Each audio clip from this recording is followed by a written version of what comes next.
Supreme ಕೋರ್ಟಲ್ಲಿ ಏನಾಗಿತ್ತು electoral bond ವಿಷಯದಲ್ಲಿ ಅನ್ಕಾನ್ಸ್ಟಿಟ್ಯೂಷನ್ ಅಂತ ಹೇಳಿದ್ದು, ಅದ್ರ ವಿರುದ್ಧ ನಾವು ಒಂದು ಸುಲಿಗೆ ಕಂಪ್ಲೇಂಟ್ ಹಾಕಿದ್ವಿ. ಮಾರ್ಚ್ನಲ್ಲಿ ಒಂದು ಸುಲಿಗೆ ಕಂಪ್ಲೇಂಟು ತಿಲಕ್ ನಗರ ಪೊಲೀಸ್ ಸ್ಟೇಷನ್ ಕಂಪ್ಲೇಂಟ್ ಹಾಕಿದ್ವಿ.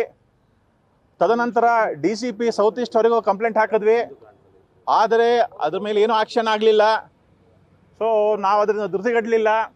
ಮುಂದೆ ಹೋಗಿ ನಾವು PCR ಫೈಲ್ ಮಾಡಿದ್ವಿ. ಮಿಡ್ ಏಪ್ರಿಲಲ್ಲಿ PCR ಫೈಲ್ ಮಾಡಿ 42nd ACM ಮ್ಯಾಜಿಸ್ಟ್ರೇಟ್ ಕೋರ್ಟಲ್ಲಿ ಫೈಲ್ ಮಾಡಿದ್ವಿ. ಅದು special court for elected representatives. ಅಲ್ಲಿ ನಮಗೆ ಸತತವಾಗಿ ಹಿಯರಿಂಗ್ಗಳು ನಡೆದು 4 ರಿಂದ 5 ತಿಂಗಳಾದಮೇಲೆ ನಿನ್ನೆ ಅಂದರೆ ಸೆಪ್ಟೆಂಬರ್ 27ರಂದು ಒಂದು ಬಹಳ ಅದ್ಭುತವಾದ ಒಂದು ನ್ಯಾಯೋಚಿತವಾದ ಒಂದು ಆರ್ಡರ್ ಆಗಿದೆ. ಅದೇನಂತಂದರೆ ಸೆಕ್ಷನ್ 156(3) ಆಫ್ CRPCಲಿ ಇದು ನಾವೇನು ಕಂಪ್ಲೇಂಟ್ ಕೊಟ್ಟಿದ್ದೀವೋ ಸುಲಿಗೆ ಪ್ರಕರಣ ಅದರ ಇನ್ವೆಸ್ಟಿಗೇಷನ್ ಆಗಬೇಕು ಅಂತ ಆರ್ಡರ್ ಮಾಡಿದ್ದಾರೆ. ತಮಗೆಲ್ಲ ತಿಳಿದಿರೋ ಹಾಗೆ ಈ ಎಲೆಕ್ಟ್ರಲ್ ಬಾಂಡ್ ಉಪಯೋಗಿಸಿ ಎಲ್ಲರೂ ನಿರ್ಮಲಾ ಸೀತಾರಾಮನ್ ಅವರಾಗಲಿ ಅಥವಾ ಹಲವಾರು ಅವರು ಅಡಿಲಿರೋ ED ಅಫಿಷಿಯಲ್ಸನ್ನು IT ಅಫಿಷಿಯಲ್ಸನ್ನು ಯೂಸ್ ಮಾಡಿಕೊಂಡು ಹಲವಾರು ರೈಡ್ಗಳನ್ನು ಅರೆಸ್ಟ್ಗಳನ್ನು ಆಮೇಲೆ ಒಂದು ಆಬ್ಜೆಕ್ಷನ್ ಹಾಕ್ದಲೇ ಬೇಲ್ ಕೊಡಿಸೋದು, ಒಂದು ಅವರ ಅಡ್ವೊಕೇಟ್ಗಳ ಮೂಲಕ, ಯಾರು ED ಅಡ್ವೊಕೇಟ್ಸು IT ಅಡ್ವೊಕೇಟ್ಸ್ಗಳ ಮೂಲಕ ಈ ಥರ ಒಂದು ಬೆನಿಫಿಟ್ ಕೊಟ್ಟು ಅವ್ರಿಗೆ ಹೆದರಿಸಿ ಅವರಿಗೆ ಅದಾದಮೇಲೆ ಅವರಿಂದ ಬೆನಿಫಿಟ್ ತೊಗೊಂಡಿದ್ದಾರೆ. ಹೇಗೆ ಅಂತಂದರೆ ಎಲೆಕ್ಟ್ರಲ್ ಬಾಂಡ್ ಮೂಲಕ ಅವರಿಂದ ಹಣ ದೋಚಿದ್ದಾರೆ. ಹೆದರಿಸಿ ಬೆದರಿಸಿ ಎಲೆಕ್ಟ್ರಲ್ ಬಾಂಡ್ ಮೂಲಕ ಹಣ ದೋಚಿದ್ದಾರೆ. ಇದು ಗುರುತರವಾದ ಅಪರಾಧ. ಅದಕ್ಕೆ ಇದರ ವಿರುದ್ಧವಾಗಿ ನಾವು ಸ್ಟಡಿ ಮಾಡಿ ಎಲೆಕ್ಟ್ರಲ್ ಬಾಂಡ್ ಕೇಸಲ್ಲಿ ಏನು ಆರ್ಡರ್ ಮಾಡಿದ್ರೋ ಆ ಡೇಟಾ ತೊಗೊಂಡು ನಾವು ಬಹಳ ಡಿಟೇಲಾಗಿ ಸ್ಟಡಿ ಮಾಡಿ ಯಾವ ಕಂಪ್ನಿ ಮೇಲೆ ಅರೆಸ್ಟ್ ಆಗಿದೆ ಅಥವಾ ರೇಡ್ ಆಗಿದೆ ಅಥವಾ ಬೇಲ್ಗಳು ಕೊಟ್ಟಿದ್ದಾರೆ ಅದನ್ನೆಲ್ಲ ನಾವು ಸ್ಟಡಿ ಮಾಡಿ 15 ರಿಂದ 18 ಪ್ರಕರಣಗಳು ನಮಗೆ ಕಂಡು ಬಂದಿದೆ ವಿತ್ ಡಾಕ್ಯುಮೆಂಟೇಷನ್. ಅದನ್ನು ನಾವು 15 ಕಂಪ್ಲೇಂಟ್ ಕೊಟ್ಟಿದ್ದೀವಿ ಇದೇ ಸ್ಟೇಷನ್ನಲ್ಲಿ. ಹಾಗೆ ನಾವು ಹೇಳಿದಾಗ ಏನು ಕಂಪ್ಲೇಂಟ್ ಅದನ್ನು ರಿಜಿಸ್ಟರ್ ಆಗಲಿಲ್ಲ.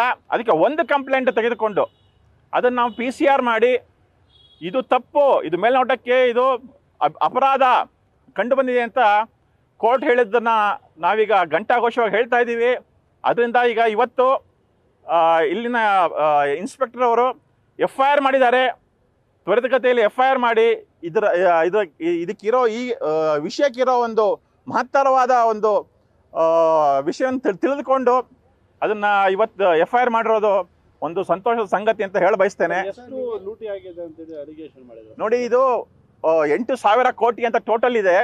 ಆದರೆ ನಾವು ಹಾಕಿರೋ ಸ್ಪೆಸಿಫಿಕ್ ಕಂಪ್ಲೇಂಟು ವೇದಾಂತ ಲಿಮಿಟೆಡ್ ಅವರು 230 ಕೋಟಿ ಅವರಿಂದ ಲೂಟಿಯಾಗಿದೆ. ಪ್ಲಸ್ ಇನ್ನೊಂದು ಕಂಪ್ನಿ ಅರೋಬಿಂದೋ ಫಾರ್ಮಾ ಅಂತ ಅದ್ರಲ್ಲಿ 49.5 ಕೋಟಿ ಇದಾಗಿದೆ, ಸುಲಿಗೆ ಆಗಿದೆ. ಸೊ ನೀವು ನೋಡಿರ್ಬೋದು ಅರೋಬಿಂದೋ ಫಾರ್ಮಾ ಹೇಗಿದೆ ಅಂತಂದರೆ ಆ ಇದರಲ್ಲಿ P. ಶರತ್ ಚಂದ್ರ ರೆಡ್ಡಿ ಅಂತ ಅವರಿಂದ ಒಂದು ಬೇಲ್ ಕೊಟ್ಟೇನೋ ಅವ್ರನ್ನ ಬಿಡಲ್ಲ, ಅಪ್ರೂವರ್ ಆಗೋ ತನಕ ಬಿಡಲ್ಲ ಅವ್ರನ್ನ. ಯಾರ ವಿರುದ್ಧ ಅಪ್ರೂವರು? ಒಂದು ಸಿಟ್ಟಿಂಗ್ CM ವಿರುದ್ಧ ಡೆಲ್ಲಿ CM ಅರವಿಂದ್ ಕೇಜ್ರಿವಾಲ್ ವಿರುದ್ಧ ಒಂದು ಅಪ್ರೂವರ್ ಆಗೋ ತನಕ ಬಿಡದಲೇ ತದನಂತರ ಎಲೆಕ್ಟ್ರಲ್ ಬಾಂಡ್ ಒಂದು ಡೊನೇಷನ್ ಅದನ್ನು ತೆಗೆದುಕೊಂಡು ಆಮೇಲೆ ಅವ್ರನ್ನ ರಿಲೀಸ್ ಮಾಡ್ತಾರೆ ಬೇಲ್ ಮುಖಾಂತರ. ಈ ಥರ ಇದು ಕ್ಲಿಯರ್ ಕಟ್, ಏನೂ ಡೌಟೇ ಇಲ್ಲ. ನಮಗೆ ಡಾಕ್ಯುಮೆಂಟೇಷನ್ ವಿರುದ್ಧ ಸಂಬಂಧದಿಂದ ನಮಗೆ ಬಹಳ ಕ್ಲಿಯರಾಗಿ ಕಾಣಿಸ್ತಾ ಇದೆ ಇದು ಸುಲಿಗೆ ಅಂತ ಹೇಳಬಯಸ್ತೇವೆ. ನೋಡಿ, ಅದರಲ್ಲಿ 2 ಅಂಶಗಳು ಮೆನ್ಷನ್ ಮಾಡಿದ್ದೀವಿ.